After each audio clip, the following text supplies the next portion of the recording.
Hello students, welcome you all. Students, आज हम methods of charging discuss करेंगे। उसमें जो फर्स्ट मेथड रहेगा हमारा वो है बाय रबिंग, जो सेकंड मेथड है वो है बाय कंडक्शन और जो थर्ड मेथड है वो है बाय इंडक्शन। देखिए, इन तीनों मेथड्स में जो कॉमन चीज रहेगी, जैसा हमने लास्ट लेक्चर में डिस्कस किया था, भी कोई भी बॉडी चार्ज कैसे होती है, by the transfer of electrons. तो ट्रांसफर ऑफ इलेक्ट्रॉन्स जो है that is the basic cause of charging of a body.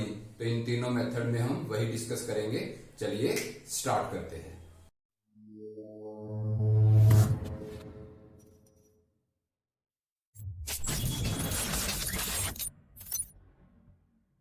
Students, methods of charging में जो फर्स्ट टेक्निक थी वो है आपकी बाय रबिंग।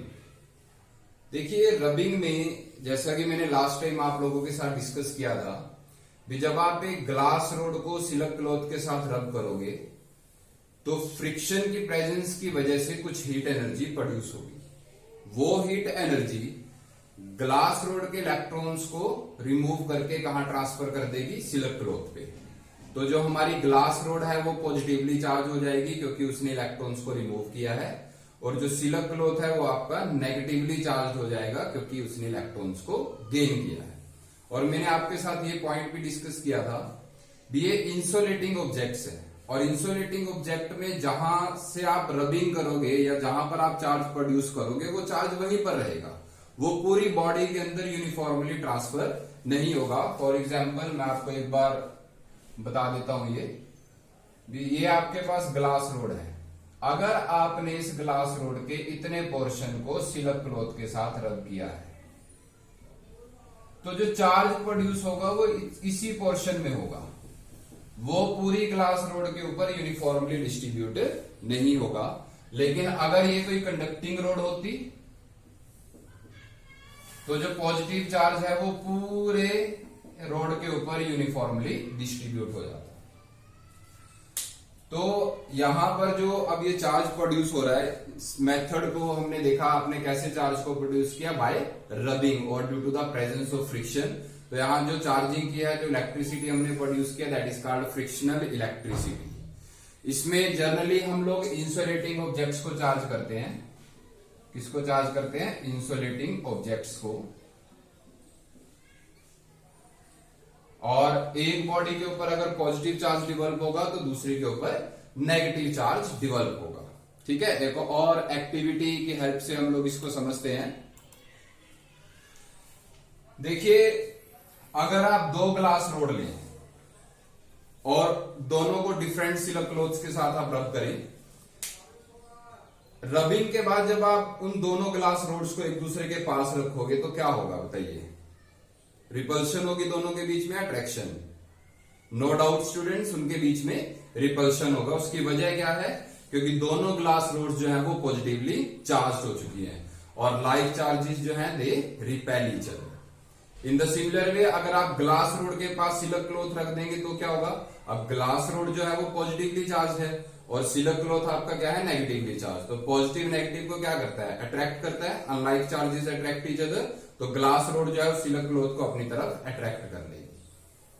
तो यहां पर हमने टाइप्स ऑफ चार्जेस भी हमने इसमें डिस्कस कर लिया, और ये भी डिस्कस किया भी जो लाइक चार्जेस हैं दे रिपेल ईच अदर और जो अनलाइक चार्जेस हैं दे अट्रैक्ट ईच अदर। तो ये था चार्जिंग बाय रबिंग। एग्जाम्पल बहुत सारे, इसमें आप रोड कोई और कंसीडर कर सकते हो, एबोनाइट रोड ले सकते हो, सिल्क क्लॉथ की जगह आप फर ले सकते हो, या और भी कोई पेयर अगर आप लेना चाहो सब्सटेंसेस का तो वो भी हम कंसीडर कर सकते हैं।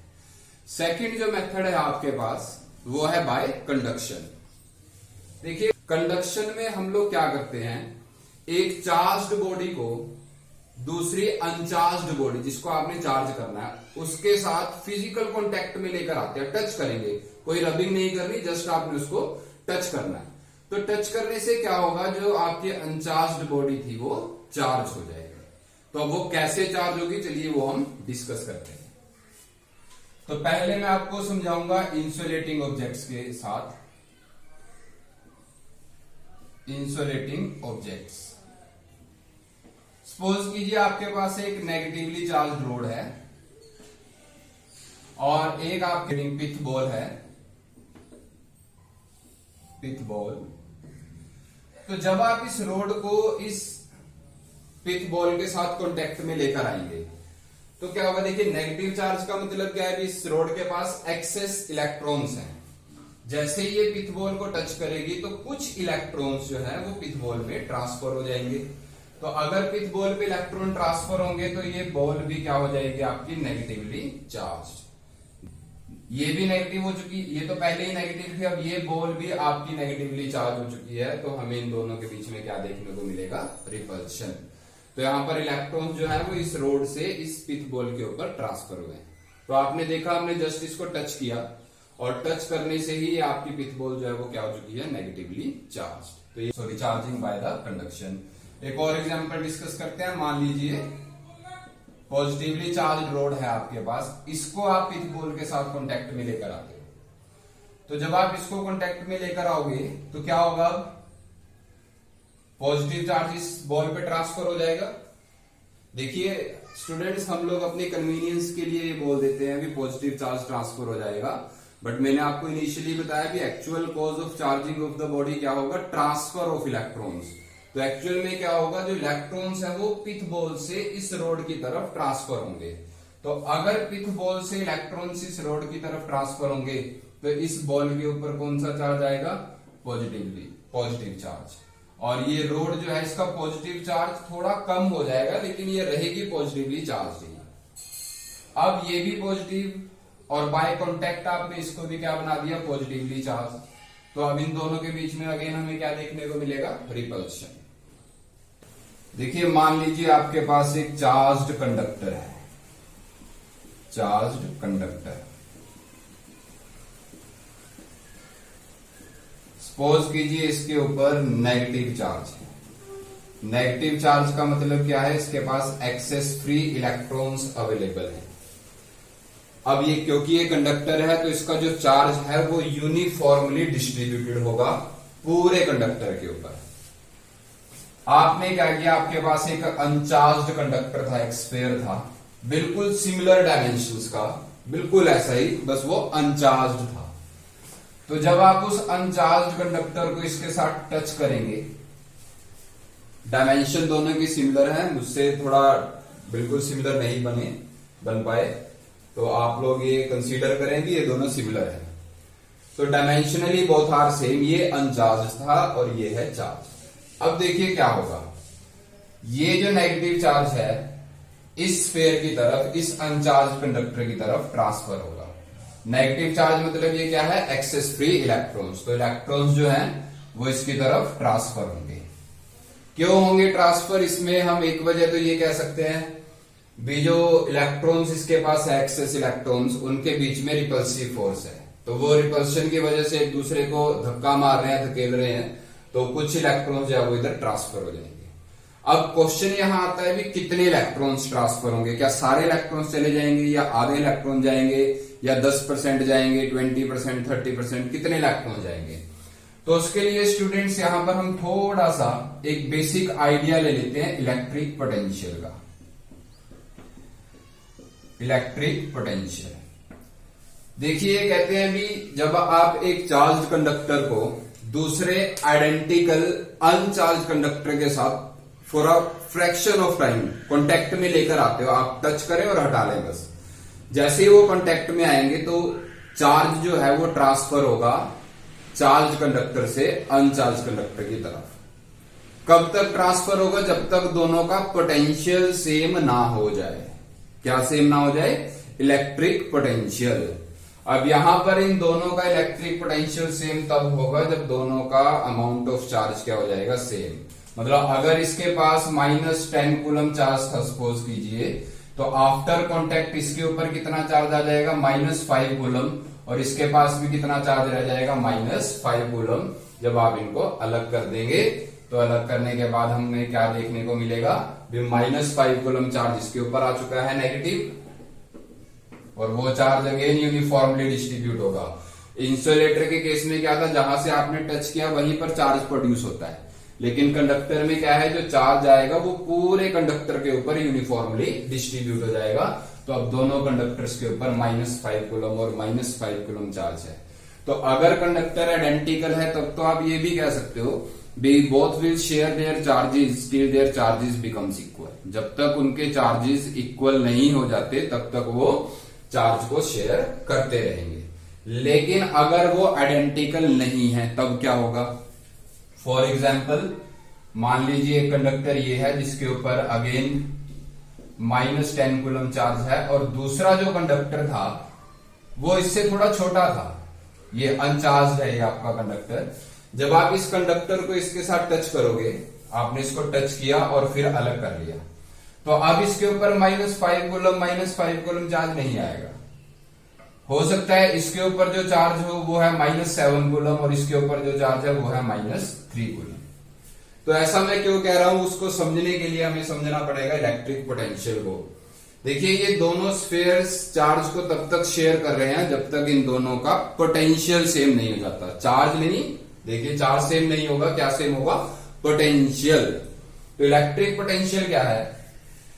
देखिए हमें पता है पानी के फ्लो के लिए कौन रिस्पॉन्सिबल होता है? Level difference. कौन रिस्पॉन्सिबल होता है? Level difference. वाटर जो है वो हमेशा हाई लेवल से लो लेवल की तरफ फ्लो करता है।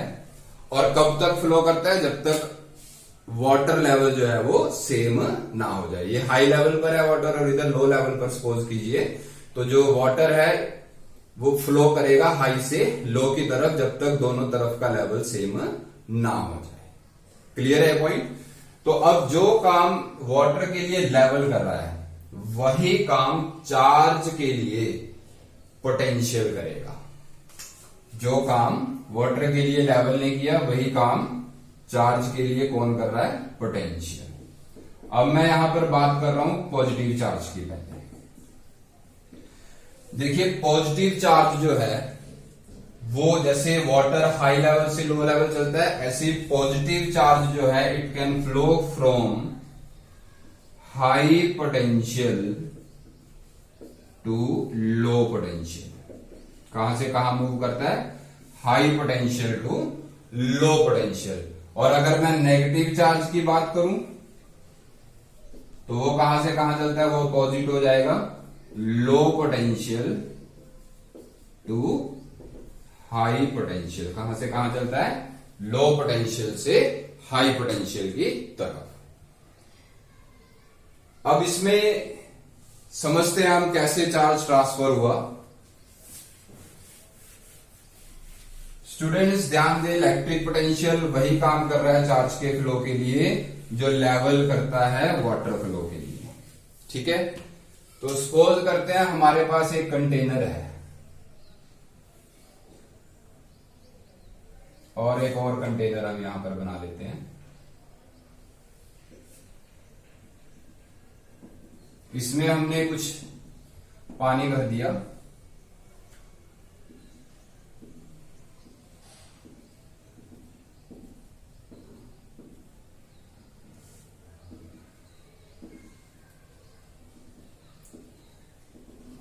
स्टूडेंट्स मुझे आप बताइए भी अमाउंट ऑफ वाटर किसमें ज्यादा है? बताइए शाबाश। देखिए मेरे ख्याल से जो फर्स्ट कंटेनर है इसको थोड़ा हम और अगर थिंक कर लें तो शायद आपको ज्यादा क्लियर हो जाएगा ये।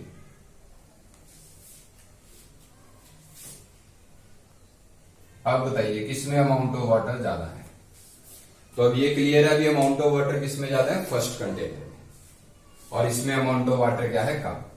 अगर आप इन दोनों को कनेक्ट कर दें थ्रू अ पाइप, अब मुझे बताइए जो वाटर है वो कहां से कहां फ्लो करेगा? फर्स्ट कंटेनर से सेकंड में या सेकंड से फर्स्ट में? Amount of water no doubt first में जाना है, तो बताइए शाबाश, फर्स्ट से सेकंड में जाएगा या सेकंड से फर्स्ट में जाएगा? तो इसका आंसर है स्टूडेंट्स, जो वाटर है it can flow from second container to first container. उसकी वजह क्या है? इस तरफ जो लेवल है वो ज्यादा था, इस तरफ जो लेवल है वो कम है। और पानी जो है वो कहां से कहां फ्लो करता है? हाई लेवल से लो लेवल। अब कब तक फ्लो करेगा? जब तक लेवल दोनों तरफ सेम ना हो जाए। तो जब दोनों तरफ लेवल सेम हो जाएगा तो वाटर जो है वो फ्लो करना बंद कर देगा। अब देखिए, जब फ्लो कर रहा था, फ्लो करने के बाद क्या अब दोनों कंटेनर में अमाउंट ऑफ वाटर सेम हो चुका है? तो आंसर है नहीं। अमाउंट ऑफ वाटर अभी भी डिफरेंट है, लेकिन दोनों तरफ लेवल सेम हो चुका है, तो इसलिए जो वाटर का फ्लो है वो रुक जाएगा। तो ऐसा ही बेटा चार्ज के केस में होता है। जब आप दो बॉडीज को, जिनमें से एक चार्ज है और एक अनचार्ज है, सपोज कीजिए, जब आप उनको कांटेक्ट में लेकर आते हो तब भी चार्ज ऐसे ही फ्लो करता है। हाई पोटेंशियल, पॉजिटिव चार्ज की बात करें तो हाई पोटेंशियल से लो पोटेंशियल की तरफ वो मूव करता है। और कब तक मूव करता है? जब तक पोटेंशियल सेम ना हो जाए। तो फॉर एग्जाम्पल फ्रेंड्स, मान लीजिए एक बॉडी है आपके पास ए और एक बॉडी है आपके पास बी। सपोज कीजिए इसके पास जो चार्ज है वो है +10 कूलम। ठीक है, छोटी है ये इसके कंपैरिजन में। अब जैसे ही आप इनके बीच में कोई फिजिकल कांटेक्ट बनाएंगे, इसको इसके साथ टच करेंगे, तो क्या होगा? चार्ज बॉडी बी से ए की तरफ ट्रांसफर होगा। क्यों? क्योंकि ये जो बॉडी है ये हाई पोटेंशियल पर है। अब एक कंटेनर है, आप उसमें जैसे जैसे पानी डालोगे उसका लेवल बढ़ेगा। ऐसे ही जब आप एक कंडक्टर को चार्ज देते हो तो उसका भी पोटेंशियल बढ़ता है। इलेक्ट्रिक पोटेंशियल जो है वो रेज होता है जैसे जैसे आप उसको चार्ज दोगे। तो कंटेनर में पानी डालने से लेवल बढ़ रहा है, ऐसे ही किसी कंडक्टर को चार्ज देने से उसका पोटेंशियल, देखिए बिल्कुल सिमिलर है। पानी का काम किसने किया? चार्ज ने। लेवल का काम किसने किया? पोटेंशियल ने। लेवल डिफरेंस का काम किसने करना है? पोटेंशियल डिफरेंस ने। तो यहां पर हाई पोटेंशियल है और ये आपकी लो पोटेंशियल पर है। क्योंकि हम पॉजिटिव चार्ज की बात कर रहे हैं तो वो कहां से कहां फ्लो करता है? हाई पोटेंशियल से लो पोटेंशियल की तरफ। तो पॉजिटिव चार्ज बॉडी बी से ए की तरफ मूव करेगा। कब तक मूव करेगा? जब तक दोनों का पोटेंशियल सेम ना हो जाए। अब मान लीजिए मैं ये कह दूं कि इसके पास +5 कूलम है और इसके पास भी +5 कूलम है, तो सिमिलर चार्ज आने पर क्या दोनों का पोटेंशियल सेम हो जाएगा? सोचिए आप, ये बॉडी थोड़ी बड़ी है और ये छोटी है, क्या सिमिलर चार्ज एक्वायर करने पर दोनों का पोटेंशियल सेम हो जाएगा? तो आंसर है नहीं। वजह क्या है? आप इसको फिर इससे कंपेयर कीजिए। अगर आप इस कंटेनर में सपोज कीजिए 2 लीटर पानी डालते हो और इसका लेवल यहां तक होता है, इसमें अगर आपने 2 लीटर पानी डाला तो इसका लेवल तो बहुत ज्यादा ऊपर चला जाएगा। यस और no? In the similar way, जब आप एक डायमेंशनली लार्ज कंडक्टर को चार्ज देते हो तो उसका पोटेंशियल भी रेज करता है। जब आप एक स्मॉल कंडक्टर को चार्ज देते हो तो उसका पोटेंशियल भी रेज करता है। लेकिन एक स्मॉल कंडक्टर का जो पोटेंशियल है वो थोड़े से चार्ज में ही ज्यादा रेज हो जाता है, और एक लार्ज कंडक्टर का पोटेंशियल उस लेवल तक पहुंचाने के लिए आपको चार्ज की रिक्वायरमेंट भी ज्यादा होगी। तो इसलिए पोटेंशियल अभी सेम नहीं हुआ। अब इसके ऊपर सपोज कीजिए +7 कूलम चार्ज आ चुका है और इसके ऊपर आ चुका है +3 कूलम। अब इन दोनों का पोटेंशियल क्या हो चुका है? सेम। ठीक है, ये जस्ट एक एग्जांपल के तौर पर मैं आपको बता रहा हूं कि सपोज कीजिए +7 कूलम पे और इसमें जब +3 कूलम है तो दोनों का पोटेंशियल सेम हो चुका है। अब जो चार्ज है वो ट्रांसफर नहीं होगा। अब मैंने आपको पॉजिटिव चार्ज बताया, क्या एक्चुअल में पॉजिटिव चार्ज बॉडी बी से ए की तरफ गया है? क्योंकि मैंने आपको बताया था कि चार्जिंग कैसे होती है? By the transfer of electron. तो एक्चुअल में इसमें भी क्या है? जो इलेक्ट्रॉन्स हैं they transfer from body A to B, क्योंकि इलेक्ट्रॉन नेगेटिवली चार्ज पार्टिकल है और मैंने आपको बताया था नेगेटिव चार्ज पार्टिकल कहां से कहां मूव करता है? लो पोटेंशियल से हाई पोटेंशियल की तरफ जाता है। तो यहां से इलेक्ट्रॉन ए से बी की तरफ जाते रहेंगे। इसके ऊपर +10 कूलम चार्ज था। अब ये इलेक्ट्रॉन को गेन जब करेगा तो इसका जो पॉजिटिव चार्ज है वो कम होता रहेगा। वो कम होते होते कितना हो चुका है? +3 कूलम। अब बॉडी ए से इलेक्ट्रॉन्स बाहर निकल रहे हैं तो ये पॉजिटिवली चार्ज होती रही कब तक? +7 कूलम तक, जब तक दोनों का पोटेंशियल सेम ना हुआ। तो यहां पर भी bye the transfer of electron या बॉडीज चार्ज हो चुकी है। देखिए ये मैंने डिफरेंट डायमेंशंस के लिए बात की। हमारा जो सिलेबस है, जो न्यूमेरिकल्स होंगे, उसमें हम आइडेंटिकल डायमेंशन के ऑब्जेक्ट्स के साथ डील करेंगे। तो अगर आपके पास, ये थोड़ा सिंपल हो जाएगा, अगर आपके पास दो ऑब्जेक्ट्स हैं identical in all respects, conducting spheres हैं ए एंड बी, तो सपोज कीजिए अगर इसके पास +8 कूलम चार्ज है और आप इनके बीच में कॉन्टेक्ट बनाते हो, तो आफ्टर कॉन्टेक्ट इसके ऊपर +4 कूलम चार्ज हो जाएगा और इसके ऊपर भी +4 कूलम चार्ज हो जाएगा। तो अगर आइडेंटिकल कंडक्टिंग स्फीयर्स हैं तो उसमें जो चार्ज है वो तब तक शेयर होगा जब तक दोनों का पोटेंशियल या दोनों का चार्ज सेम ना हो जाए। क्लियर है? तो एक के ऊपर +4 कूलम तो दूसरे के ऊपर भी +4 कूलम चार्ज ही आएगा। इसमें एक और केस बनता है, मान लीजिए इसके पास Q1 चार्ज है सपोज कीजिए, और इसके पास, ये आइडेंटिकल स्फीयर है, बिल्कुल ए जैसा ही है, इसके ऊपर Q2 चार्ज है। आप इनमें कॉन्टेक्ट बनाते हो और फिर अलग कर लेते हो। अब दोनों के ऊपर कितना कितना चार्ज होगा आफ्टर कॉन्टेक्ट, आफ्टर कंडक्शन? तो उसका सिंपल सा एक फॉर्मूला है, Q1 + Q2 डिवाइड बाय 2। मतलब आप दोनों के चार्जेस को ऐड करके डिवाइड बाय 2 कर दीजिए। तो आफ्टर कॉन्टेक्ट ए के ऊपर चार्ज होगा Q1 + Q2 डिवाइड बाय 2, और बी के ऊपर भी कितना चार्ज होगा, Q1 + Q2 divide by 2। For example, अगर इसके ऊपर 8 कूलम चार्ज था और इसके ऊपर 6 कूलम, दोनों आइडेंटिकल हैं अगेन, आप इनको कॉन्टेक्ट में लेकर आए, तो आफ्टर कॉन्टेक्ट जो चार्ज होगा, इस दोनों को ऐड कीजिए, 8 + 6 14 डिवाइड बाय 2 दैट इज 7। तो इसके ऊपर भी 7 कूलम चार्ज होगा और इसके ऊपर भी 7 कूलम चार्ज होगा। अगर एक के ऊपर नेगेटिव चार्ज, सपोज कीजिए इसके ऊपर 8 कूलम चार्ज है और इसके ऊपर है -2 कूलम, आपने इनको कॉन्टेक्ट में लेकर आया और फिर अलग कर लिया, तो अब क्या होगा, अगेन ऐड कीजिए 8। अब ऐड करते हुए आपको साइन भी कंसीडर करना है। 8 में जब आप -2 ऐड करेंगे तो क्या आएगा, 6 कूलम, तो 6 डिवाइड बाय 2 दैट इज 3। तो इसके ऊपर भी 3 कूलम चार्ज आ जाएगा और इसके ऊपर भी 3 कूलम चार्ज आ जाएगा। तो ये हमने कुछ कंडक्टर्स की बात की और थोड़ा सा मैंने आपको इलेक्ट्रिक पोटेंशियल का बेसिक आइडिया दिया। इलेक्ट्रिक पोटेंशियल चार्ज के लिए वही काम करता है जो वाटर के लिए लेवल करता है।